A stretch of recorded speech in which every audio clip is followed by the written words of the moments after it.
Welcome back to our YouTube channel, Radiology in the Nutshell. Today we are going to discuss the topic characteristic curve. So before starting that, let's understand some basic terms, which is sensitometry.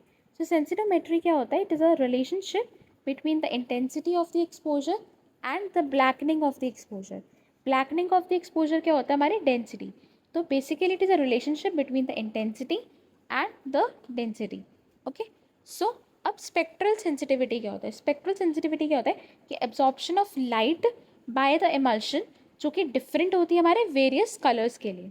ठीक है. अगर हम silver bromide की बात करें तो वो हमारा सेंसिटिव होता है ब्लू से, वॉयलेट से और अल्ट्रा वॉयलेट से. और यहाँ पे हमारी तीन चीज़ें आती हैं, मोनोक्रोमैटिक, ऑर्थोक्रोमैटिक एंड द पैनक्रोमैटिक. अगर हम नॉर्मल वेवलेंथ की रेंज की बात कर रहे हैं तो that is 400 nm to 700 nm. ठीक है. Monochromatic that is 400 nm wavelength होती है, ऑर्थोक्रोमैटिक की 570 एंड द पैनक्रोमैटिक इज 700. तो जो मोनोक्रोमैटिक होता है that is sensitive to blue, orthochromatic which is sensitive to green and the panchromatic which is sensitive to red. तो कैरेक्टरिस्टिक कर्व पढ़ने से पहले हम कुछ टर्म्स पढ़ेंगे जो कि हम कैरेक्टरिस्टिक कर्व में यूज़ होती है, हम उसके बारे में बात करते हैं. That is density. Right.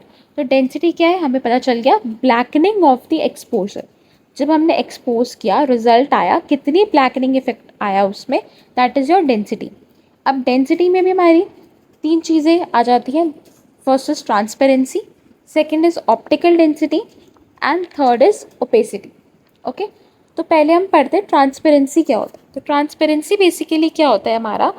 Transparency is the relationship. ठीक है. एक रेशियो होता है intensity of the transmitted light upon the intensity of the हमारी इंसिडेंट लाइट. तो हमारा जो क्या कहते हैं, आपकी जो इंटेंसिटी होती है ट्रांसमिटेड लाइट की और जो इंटेंसिटी होती है हमारी किसकी, इंसिडेंट लाइट की, उसका रेशियो होता है ट्रांसपेरेंसी. ठीक है. ट्रांसपेरेंसी 100% होगी जब सारी लाइट क्या हो जाती है, पास हो जाती है हमारे फिल्म से. ठीक है. और जितना ज़्यादा हमारी ब्लैकनिंग होगी, ट्रांसपेरेंसी हमारी क्या होती है उतनी कम हो जाती है. ठीक है. अगर हमारी ब्लैकनिंग जो है वो इंक्रीज़ हो रही है तो हमारी क्या हो जाएगी, अगर ब्लैकनिंग जो है हमारी इंक्रीज़ हो रही है तो हमारी ट्रांसपेरेंसी क्या हो जाएगी, रिड्यूस हो जाएगी.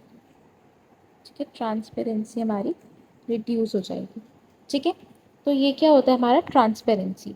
अब अगर हम बात करते हैं सेकेंड टर्म की जो कि हमारा होता है ओपेसिटी. ओपेसिटी क्या होता है बेसिकली, ये हमारा रेशियो होता है ऑफ द इंसिडेंट लाइट, ठीक है, अपॉन द ट्रांसमिटेड लाइट. ठीक है. परफेक्टली ओपेक होता है ये और ये इंक्रीज़ होता है विद एक्सपोजर. मतलब अगर हमारी डेंसिटी बढ़ रही है तो हमारी ओपेसिटी भी बढ़ेगी. ट्रांसपेरेंसी में क्या हो रहा था, हमारी डेंसिटी जो है बढ़ रही थी तो ट्रांसपेरेंसी कम हो रही थी. ओपेसिटी में क्या है, डेंसिटी इंक्रीज़ हो रही है और जो हमारा ये ओपेसिटी है वो भी क्या इंक्रीज़ हो रही है. ओके. अब हम बात करते हैं ऑप्टिकल डेंसिटी की. तो ऑप्टिकल डेंसिटी बेसिकली क्या होता है, ये हमारा लॉग होता है. ऑप्टिकल डेंसिटी क्या होता है, it is log I O upon I T, that is log ratio of incident light upon the transmitted light. So it is a measure of the degree of radiographic film darkening and is related to the proportion of incident X-ray photons that are transmitted through the tissue and strike the film. Okay. So this is your optical density. So these were some basic terms which you must know. Okay. So now comes characteristic curve. So what is characteristic curve? So characteristic curve basically क्या होता है हमारा, it is the relationship. ठीक है. ये हमारा relationship होता है which is the between the relative exposure होता है, density और log relative exposure के बीच का relationship होता है ये. और ये हमारा क्या होता है, इसको हम लोग क्या बोलते हैं, डी लॉग ई कर्व भी बोलते हैं. और ये हमें दिया था किसने, हर्टर ने. ठीक है. हर्टर ने दिया था ये हमें. किसने दिया था ये हमें, साइंटिस्ट का अगर पूछा जाए तो ये हर्टर ने दिया था एंड ड्रिफिल्ड साइंटिस्ट ने दिया था ये. ठीक है. So it is the relationship between the density and the log relative exposure. तो इसमें हमारी क्या आ जाती है, तीन बेसिक स्टेजेस आ जाती हैं. ठीक है. तीन बेसिक स्टेजेस क्या आ जाती है हमारी. पहले तो क्या होगा, एक्सपोज करोगे आप, फिर जितनी डेंसिटीज प्रोड्यूस हुई आप उसको मेजर करोगे and then you will plot the curve. Okay. और यहाँ पे क्या होता है, वेज फैक्टर आता है। ओके, यहाँ पे क्या आता है हमारा, वेज फैक्टर आता है।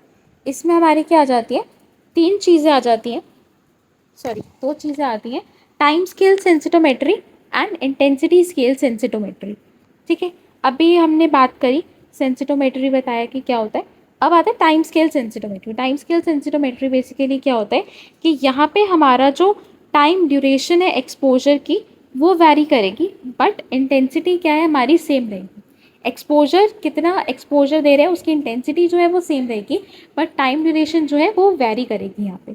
ठीक है, अगर हम इंटेंसिटी स्केल सेंसिटोमेट्री की बात करते हैं तो यहाँ पे क्या आता है इंटेंसिटी स्केल सेंसिटोमेट्री में, यहाँ पे हमारी इंटेंसिटी ऑफ द एक्सपोजर जो है वो वैरी करेगी, बट जो हमारा टाइम ड्यूरेशन है एक्सपोजर का वो सेम होगा। ठीक है, तो ये क्या होता है हमारा वेज फैक्टर। इसमें दो चीज़ आ जाती है, time scale sensitometry and intensity scale sensitometry. तो आप यहाँ पे देख सकते हो कि अगर if you can see in this diagram, अगर हम ये डायग्राम देखें तो यहाँ पे आप देख सकते हो कि ये हमारा क्या है, लॉग रिलेटिव एक्सपोजर, और ये क्या है डेंसिटी। तो उसके बीच का रिलेशनशिप क्या होता है हमारा, that is characteristic curve. Okay, so अगर हम बात करें as you can see in this diagram, तो यहाँ पे हमारे कुछ रीजन्स होते हैं। ठीक है, अब हम बात करते हैं रीजन्स की। ठीक है, अगर हम रीजन की बात करें तो एक हमारा आता है टो, जो कि होता है region to the left of the to.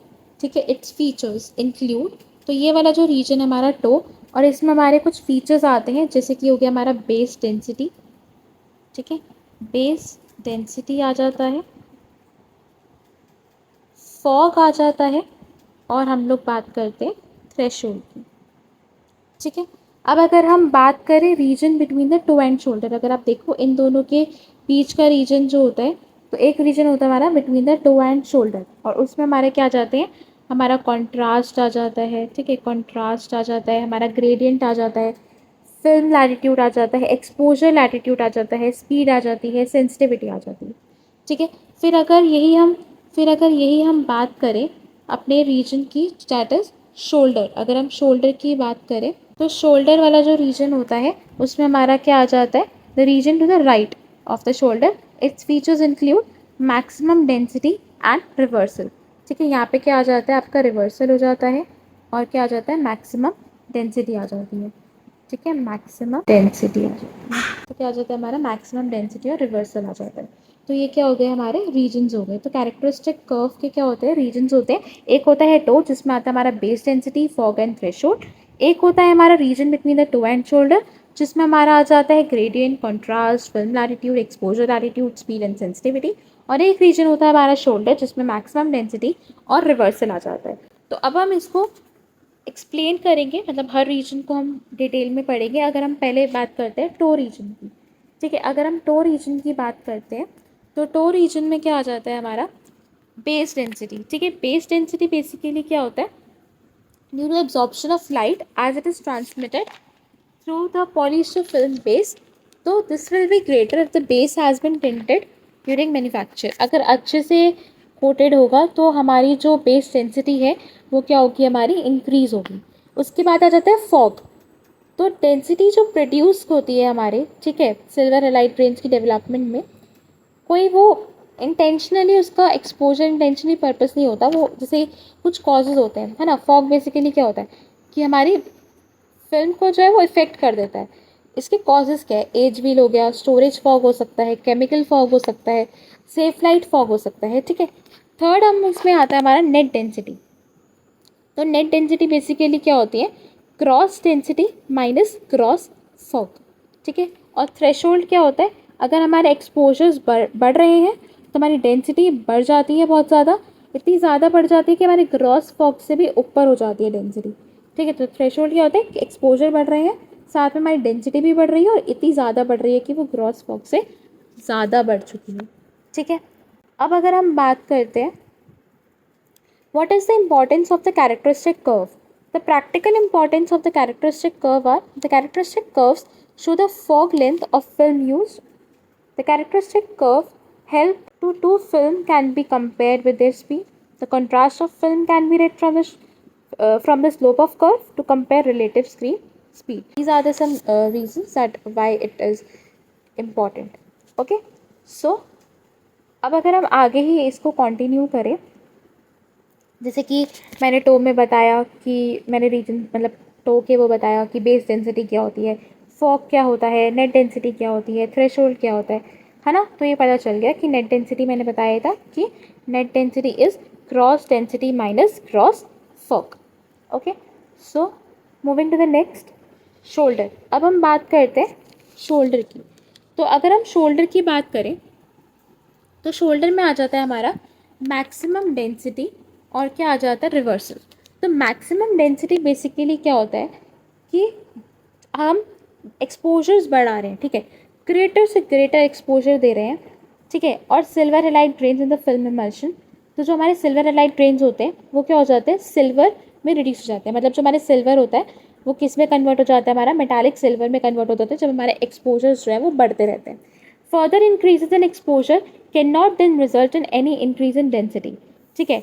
अब मान लो पहले हम एक्सपोजर बढ़ा रहे थे, अब हमने फिर से एक्सपोजर बढ़ाया, ठीक है, एक्सपोजर बढ़ा रहे हैं पर डेंसिटी में अब कोई चेंज नहीं आ रहा, एक मैक्सिमम लेवल पे पहुंच चुकी है हमारी, एक मैक्सिमम पॉइंट अटेन हो चुका है जिसको हम बोलते हैं डी मैक्स, ठीक है।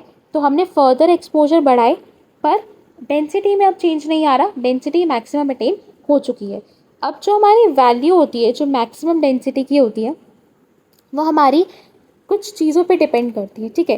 वो डिपेंड किस पे करती है, दो चीज़ों पे, एक सिल्वर कोटिंग वेट पे कि आप जो सिल्वर कोटिंग कर रहे हो उसका वेट कितना है, सिल्वर कोटिंग का वेट, और प्रोसेसिंग कंडीशंस, ठीक है, प्रोसेसिंग कंडीशंस। इन दो चीज़ों पे जो है हमारी क्या है, डिपेंड करती है वैल्यू ऑफ मैक्सिमम डेंसिटी, ठीक है। अब अगर हम इसी में बात करें तो जो हमारी सेकेंड चीज़ आती है वो होती है रिवर्सल। अब रिवर्सल क्या होता है, अब फिल्म इमल्शन बेसिकली अब क्या होता है, यहाँ पे हम लोग ने बहुत सारे एक्सपोजर्स दिए, ठीक है, एक्सपोजर्स दे रहे हैं, जब हमने एक्सपोजर्स दिए थे तो हमारा क्या हो रहा था, डेंसिटी बढ़ रही थी, राइट। और एक पॉइंट आया, हमने एक्सपोजर्स बढ़ाए, जब वहाँ पे डेंसिटी में कोई चेंज नहीं आया और एक पॉइंट आ गया था डी मैक्स, ठीक है। अब उसके बाद हमने क्या किया, एक्सपोजर्स हमने बढ़ाए, ठीक है, हमने दोबारा एक्सपोजर्स बढ़ाए तो हमारा क्या हुआ, डेंसिटी में चेंज आया और डेंसिटी क्या हुई, इंक्रीज़ हो गई। मैक्सिमम डेंसिटी क्या थी, वो बेसिकली हमारा क्या हुआ, हमने एक्सपोजर्स बढ़ाए तब हमारे चेंज आया, ठीक है, चेंज आया तो हमारा डेंसिटी में भी चेंज आया, ठीक है। हमने क्या देखा यहाँ पे कि जब हमने बढ़ा रहे थे तो हमारी डेंसिटी जो थी वो रिड्यूस हो रही थी, ठीक है। जैसे ही हमने डी मैक्स के बाद एक्सपोजर्स बढ़ाए तो हमारी डेंसिटी में चेंज आया और डेंसिटी क्या हो गई, हमारी रिड्यूस हो गई, ठीक है। तो maximum density the change will occur and it will decrease. तो डी मैक्स पहुँचने के बाद क्या होता है, जब हम एक्सपोजर्स बढ़ा रहे हैं तो हमारा क्या हो जाएगा, डेंसिटी में रिडक्शन हो रही है, ठीक है। तो दैट इज़ योर रिवर्सल। तो हम पढ़ लेते हैं कि the phenomenon when subjected to exposures many times greater than that required to achieve Dmax, the film emulsion respond in the opposite way to normal, producing a reduction in the image density called reversal. The film is said to be solarized, and the reversal part of the characteristic curve is referred to as the region of solarization. तो ये क्या होता है, हमारा reason जो हमारे shoulder में दो चीज़ें आ जाती है, मैक्सिमम डेंसिटी और रिवर्सल। मैक्सिमम डेंसिटी क्या है कि जब हम एक्सपोजर्स बढ़ा रहे थे, ठीक है, जब हमने बहुत सारे एक्सपोजर्स दिए तो हमारा जो सिल्वर हेलाइट था वो चेंज हुआ सिल्वर में, मेटालिक सिल्वर में कन्वर्ट हुआ, फिर हमने दोबारा एक्सपोजर्स बढ़ाए, एक पॉइंट आया जहाँ पे हमारी डेंसिटी क्या थी, वो इंक्रीज़ हुई और एक मैक्सिमम पॉइंट पे पहुँच गई जिसको हमने बोला डी मैक्स, ठीक है। अगर हम मैक्सिमम डेंसिटी की बात करें तो वो किस पे डिपेंड कर रहा था, सिल्वर कोटिंग वेट पे और प्रोसेसिंग कंडीशंस पे। और वहीं हमने रिवर्सल की बात करी तो रिवर्सल क्या हुआ हमारा कि हमने एक्सपोजर्स बढ़ा रहे थे, डी मैक्स आया, बट डी मैक्स के बाद जब हमने एक्सपोजर्स बढ़ाए तो हमारी डेंसिटी में चेंज आया, रिडक्शन इन डेंसिटी हुआ और क्या हुआ, हमारी डेंसिटी कम हो गई, एक्सपोजर्स बढ़े, डेंसिटी क्या हो गई, कम हो गई, दैट इज़ रिवर्सल। अगर हम बात करते हैं लैटिट्यूड की तो बेसिकली ये कहाँ आता है हमारा, जो हमने बात करी थी ना कि रीजन जो होता है हमारा टो और शोल्डर के बीच में, उसमें आता है हमारा लैटिट्यूड। तो लैटिट्यूड बेसिकली क्या होता है, it is a range of exposure for having acceptable image, ठीक है। बेसिकली लैटिट्यूड क्या होता है, ये हमारा टॉलरेंस होता है to the system extreme condition of exposure, मतलब कि कितना सिस्टम जो है वो टॉलरेट कर सकता है हमारे एक्सपोजर्स को, ठीक है। अब अगर हम बात करें तो हमारी दो चीज़ें आ जाती हैं इसमें। एक आ जाता है हमारा फिल्म लैटिट्यूड और एक आ जाता है एक्सपोजर लैटिट्यूड। ठीक है, तो बेसिकली लैटिट्यूड होता क्या है कि it is an expression of the tolerance to the system of extreme conditions of exposure. ठीक है, दो चीज़ आ जाती है, film latitude and the exposure latitude. अगर फिल्म लैटिट्यूड की बात करें तो बेसिकली क्या होता है, दिस रिप्रेजेंट्स द, तो हमारा क्या आ जाता है, फिल्म लैटिट्यूड और एक्सपोजर लैटिट्यूड। अगर हम बात करें तो फिल्म लैटिट्यूड बेसिकली क्या होता है, it tells the difference between the upper and the lower limits of log relative exposures which produce densities with in useful range. ठीक है, above that is 0.25 to 2.0 above gross fog. Film latitude varies inversely with in the film contrast. तो basically film latitude क्या होता है, ये difference बताता है हमारा अपर और लोअर लिमिट्स में ऑफ लॉग रिलेटिव एक्सपोजर, और ये हमारा ऑप्टिकल डेंसिटी को मेजर करने में हेल्प करता है। ठीक है, ऑप्टिकल डेंसिटी वगैरह को मेजर करने में ये हमारा हेल्प करता है। ये यूज़फुल डेंसिटी रेंज है। और अगर हम फार्मूला की बात करें तो फार्मूला बेसिकली क्या होता है हमारा, useful range that is your density upon the average gradient. ठीक है, तो अगर हम बात करें फार्मूले की तो useful range that is your density, मतलब डेंसिटी अपॉन एवरेज ग्रेडियंट। ठीक है, और ये इंपॉर्टेंट होता है, यहाँ से हम ऑप्टिकल डेंसिटी को मेजर कर पाते हैं। ठीक है, अब अगर हम बात करते हैं दूसरे की, that is your exposure latitude. ठीक है, अब क्या होता है हमारा एक्सपोजर लैटिट्यूड आता है। तो अगर हम एक्सपोजर लैटिट्यूड की बात करें, अगर आप नाम से ही देखो तो पता चल रहा है हमें कि एक्सपोजर लैटिट्यूड में क्या होता है, ये टॉलरेंस बताते हैं ऑफ द फिल्म सिस्टम, जितने भी हमारे एरर्स होते हैं ना in the selection of the exposure factors. ठीक है, तो tolerance of a film to errors in the selection of the exposure factors, मतलब जो भी हमारे एरर्स आते हैं ना एक्सपोजर फैक्टर्स में, जैसे कि हमारा केवीपी हो गया, ठीक है, हमारा एमएएस हो गया, हमारा टाइम हो गया, हमारा एफएफडी हो गया that is film to focal distance. ठीक है, ये हमारा एसआईडी हो गया, सोर्स इमेज डिस्टेंस। तो ये हमारा क्या करता है, speed in capturing the images. ठीक है, ये स्पीड में कैप्चर करने में हेल्प करता है। और फॉर्मूला क्या होता है, film latitude minus log exposure range. ठीक है, तो बेसिकली ये टॉलरेंस होती है हमारे सिस्टम की, जो कि एक्सपोजर फैक्टर्स है, जैसे कि केवीपी हो गया, एमएस हो गया, ठीक है, टाइम हो गया। अब अगर हम केवीपी की बात करें तो केवीपी क्या होता है, that is your penetrating power. ठीक है, ये क्या हमारा बताता है, पेनिट्रेटिंग पावर बताता है। केवीपी क्या बताता है, पेनिट्रेटिंग पावर बताता है। और अगर हम एमएस की बात करें तो एमएस क्या बताता है, हमारा क्वांटिटी बताता है। ठीक है, तो एमएस क्या बताता है, हमारा क्वांटिटी बताता है। और ये जो हमारा पेनिट्रेटिंग पावर है केवीपी, ये हमारा क्या बताता है, क्वालिटी बताता है। तो ये होता है हमारा एक्सपोजर लैटिट्यूड। ठीक है, 40 to 50 बेसिकली यहाँ पे क्या होता है, ये मेमोग्राफी में हम बहुत ज़्यादा यूज़ करते हैं। ठीक है, मेमोग्राफी में भी अगर हम देखें तो हम लोग मेमोग्राफी में जो है वो एमएएस जो है वो सिर्फ हम, जो एमएएस है ना वो हम सिर्फ 40 to 50 लेते हैं। किस में, 40 to 50 एमएएस ही लेते हैं हम लोग मेमोग्राफी में, क्योंकि ये हमें ब्रेस्ट की करनी होती है। तो बेसिकली क्या होता है, इसमें हम लोग एमएएस जो है वो ज़्यादा, एमएएस जो है वो हम थोड़ी ज़्यादा देते हैं, और केवीपी जो है वो हम लोग कम देते हैं। 40 to 50 एमएएस हम लोग इसमें लेते हैं, कि ब्रेस्ट जो है वो हमारा सॉफ्ट टिश्यू होता है। तो दिस इज़ एक्सपोजर एटीट्यूड। सो ये हमारा क्या था, region between the toe and the shoulder. Thank you everyone.